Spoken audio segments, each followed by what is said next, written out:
राज्य सरकार ने निर्णय लिया है कि 2022 में नगर निकाय के जो चुनाव होंगे वो इस बार सीधे जनता के द्वारा नगर निगम में मेयर, डिप्टी मेयर, नगर परिषद में सभापति, उपसभापति और इसी तरह से नगर पंचायत में जो अध्यक्ष और उपाध्यक्ष सीधे जनता के द्वारा मुंतखब होंगे, चुने जाएंगे।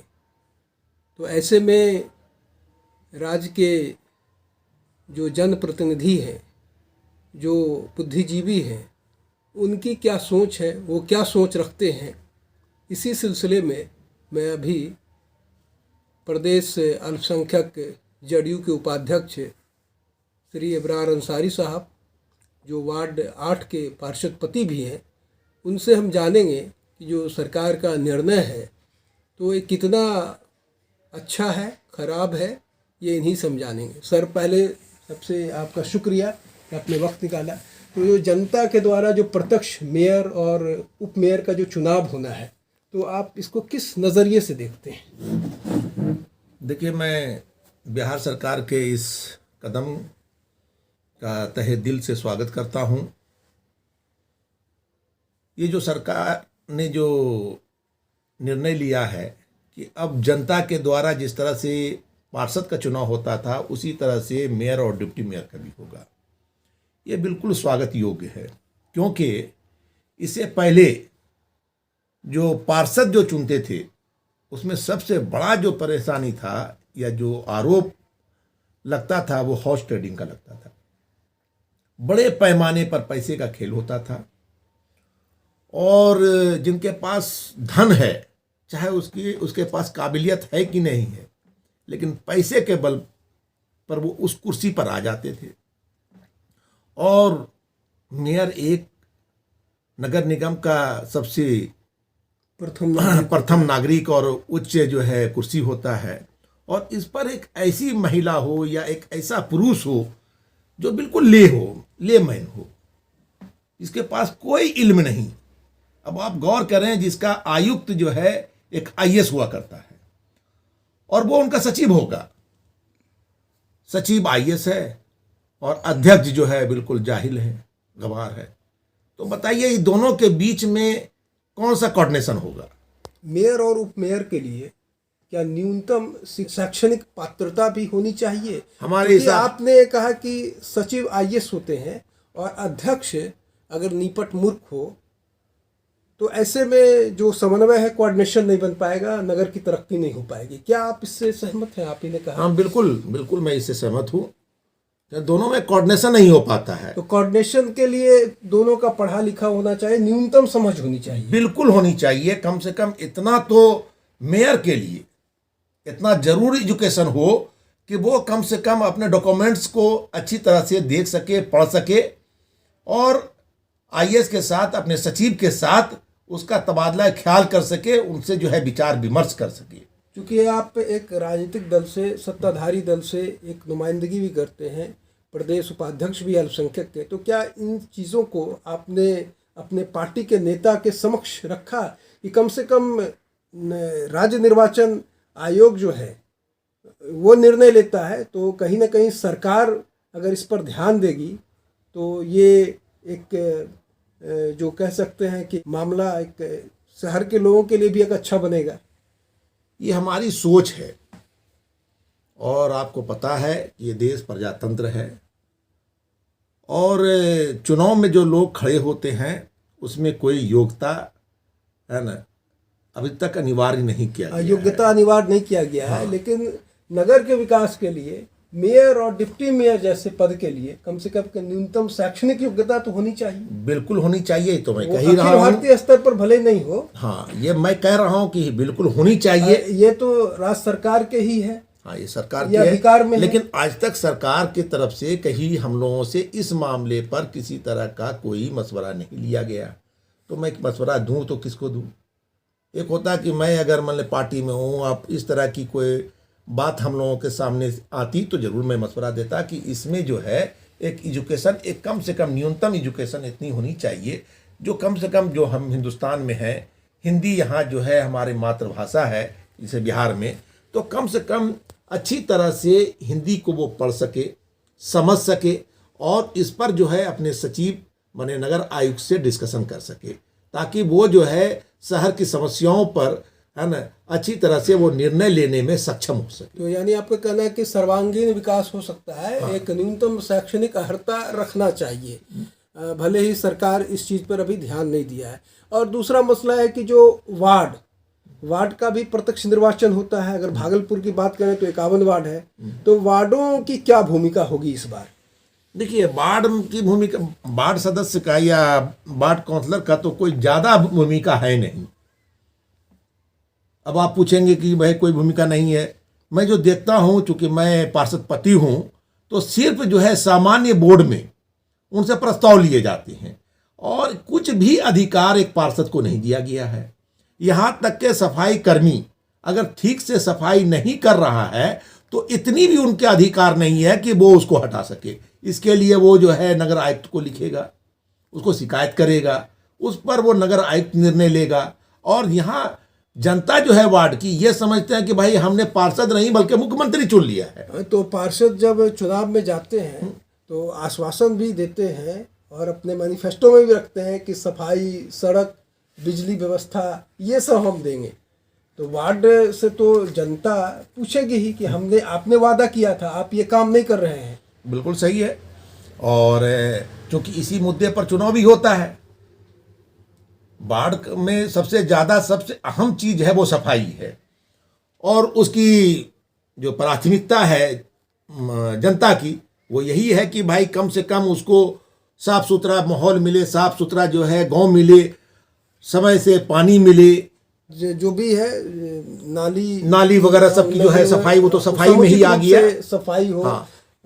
और एक ये है कि जो सरकार ने जो अभी निर्णय लिया है तो उसमें हॉर्स ट्रेडिंग का तो मामला ख़त्म हो जाएगा, लेकिन मेयर वो एक नगर का जो एक सीमा है विधानसभा का, उसी के मानंद, उसी के पैरेलल होगा, एक विधायक की हैसियत रखेगा। बिल्कुल बिल्कुल बिल्कुल। तो क्या इसमें भी धन बल का भी इस्तेमाल होने की गुंजाइश लगता है कि आपको इसमें भी रहेगा? देखिए, वो जो अभी हम तो इसका जवाब देंगे आपको, और पहले एक सवाल चूँकि आपके माध्यम से मैं सरकार तक ये बात पहुंचाना चाहूँगा कि यहाँ जो है वार्ड काउंसलर जो चुने जाते हैं, वार्ड काउंसलर को कुछ अधिकार सरकार दे, ताकि जो है जैसे वार्ड में का जो विकास होता है, जैसे आपका रोड बन रहा है, नाला बन रहा है, और इस पर जो है कोई तरह की जैसे एनओसी कम से कम जो है वो पार्षदों से ले कि उसकी गुणवत्ता का, कि उनकी जो ये संवेदक बनाया है उसकी गुणवत्ता क्या है। क्योंकि सरकारी जो माने कि जो इंजीनियर होते हैं वो आपस में सेटअप उनका रहता है, अगर उसका खराब भी है उसको ओके कर देता है, उसका पेमेंट मिल जाता है, तो और बदनाम जो है वो पार्षद होता है। तो कहीं ना कहीं अनियमितता है, अधिकारियों की मिली भगत है और पार्षद जो अच्छे होते हैं, जो ईमानदार होते हैं, वो कहीं ना कहीं जनता के सामने वो फिर मुंह दिखाने लायक नहीं होते। हाँ, वो समझते हैं कि पार्षद ने कहीं ना कहीं कमीशन खोरी किया है। तो इस मामले में आपको आपत्ति है? बिल्कुल आपत्ति है ना। इसलिए अगर आप पार्षद चुन रहे हैं और निकाय मतलब कि जो है नगर निगम में आप एक बोर्ड के माध्यम से शहर को चला रहे हैं, तो इसमें जो है जो बोर्ड के जो सदस्य हैं वार्ड पार्षद, उनको अधिकार मिलनी चाहिए ताकि वो अपने वार्ड का समुचित विकास कर सके और ठीक ढंग से कर सके, अगर आप अधिकार देते हैं। हाँ, लेकिन अब तो अधिकार जो था वार्ड का वो तो एक तरह से बिल्कुल ख़त्म ही हो गया, क्योंकि जनता सीधे मेयर उप मेयर को चुनेगी, तो अपनी शिकायत, अपनी समस्याओं को सीधा संवाद जो है जनता मेयर उप मेयर से करेगी। तो कहीं ना कहीं लगता है कि वार्ड का जो कद है उसको कम कर दिया गया है। देखिए, सबसे पहले जनता के द्वारा मेयर चुना जाएगा, ये मैं इसका स्वागत तो जरूर करता हूं, क्योंकि इसमें जो हॉर्स ट्रेडिंग हो रहा था वो रुक गया, वो रुकेगा। लेकिन एक चीज आएगा इसमें, जो पार्षदों का जो एक सम्मान था, जो एक डर था आपको मेयर और डिप्टी मेयर को कि भाई 2 साल में या 1 साल में अगर हम काम बढ़िया से नहीं करेंगे और पार्षद हमसे नाराज होंगे, पार्षद का काम अगर समान रूप से वार्ड को नहीं देखेंगे तो अविश्वास प्रस्ताव हम पर लाया जाएगा। तो इस डर से कम मेयर और डिप्टी मेयर वगैरह सब पार्षदों का एक सम्मान क्या करते थे, अब लगता है कि वो खत्म हो जाएगा। तो कहीं ना कहीं पार्षदों का जो एक कद था, जो एक सम्मान था, वो उससे आप पे एक डर है, एक आशंकित है कि कहीं ना कहीं वो सम्मान कम हो जाएगा। हाँ, ये आशंका है, क्योंकि अब इसमें जो है चूंकि जनता चुनेगी, इसलिए पार्षदों को अब अधिकार नहीं रहेगा कि उसके प्रति जो है अविश्वास प्रस्ताव ला सकेंगे। तो ऐसे में वो बिल्कुल एक निडर हो जाएंगे कि नहीं, हमको सिर्फ जनता की जवाबदेही है।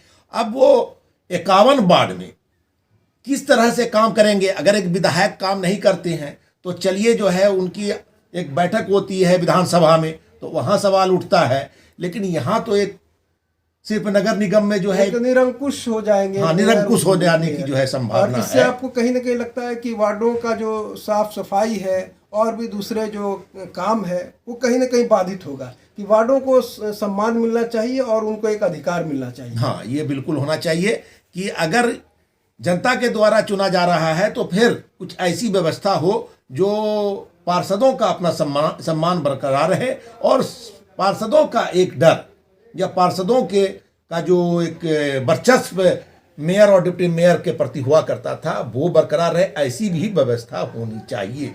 तभी, और नहीं तो होगा क्या, जिस पार्षद से मेयर का नहीं पटेगा, अब उस वार्ड को जो है नहीं देखेंगे ढंग से, अब इसका कंप्लेन वो पता नहीं कहाँ करेंगे, है ना। और भाई अगर कंप्लेन हम सरकार तक करते हैं, नगर विकास मंत्री को करते हैं, तो एक पार्षद का लेटर वो नगर विकास मंत्री तक जाने में महीना लगेगा। अब वो फिर वहां से क्या जवाब आएगा कि ना आएगा, ये भी दुविधा वाली बात है। तो बहुत सारी आशंकाएं हैं इब्रार अंसारी जी के पास कि अगर मेयर और उपमेयर सीधे जनता के द्वारा चुने जाते हैं तो स्वागत योग्य कदम है, लेकिन कहीं ना कहीं वार्डों का विकास कहीं ना रुक जाए, साफ सफाई की मुकम्मल व्यवस्था पर कहीं ग्रहण न लग जाए।